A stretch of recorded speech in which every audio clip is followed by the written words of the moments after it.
अस्सलाम वालेकुम।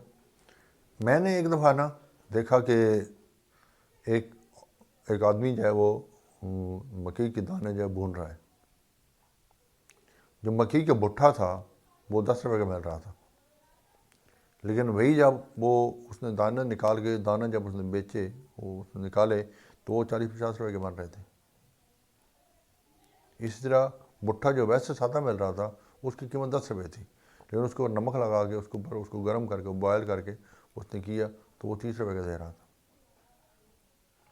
तो इससे मुझे एक चीज़ मिली कि अगर हम अपनी वैल्यू बढ़ाना चाहते हैं, अपनी इस्तेदाधिकार बढ़ाना चाहते हैं, खुद की कुछ जो ताकत है उसको बढ़ाना चाहते हैं, तो हमें क्या करना पड़ेगा? हमें जलना पड़ेगा।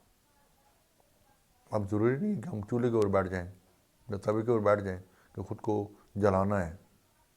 खुद को जलाने का मतलब ये होता है कि आपके अंदर जो एनर्जीज़ हैं उनको आप इस्तेमाल करें।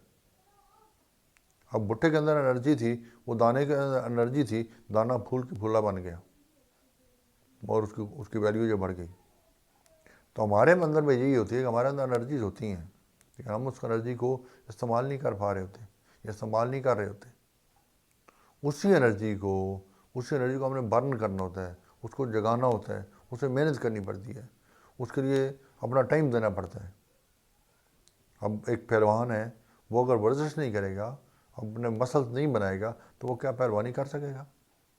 एक तालिब इल्म है, अगर वो तालीम के लिए अच्छी मेहनत नहीं करेगा, रात को जाग जाग के पढ़ेगा नहीं, तो क्या वो अच्छा रिजल्ट दे सकेगा? यही चीज़ होती है, बर्निंग होती है कि हमने ख़ुद को जलाना होता है। ख़ुद को जलाएंगे तो जला बख्शी जाएगी। तो हमें इस चीज़ को समझना चाहिए कि अगर हम कामयाब होना चाहते हैं, नाकामी का मुंह नहीं देखना चाहते, तो हमें मेहनत करनी होगी। अल्लाह खुश रखे। बहुत शुक्रिया।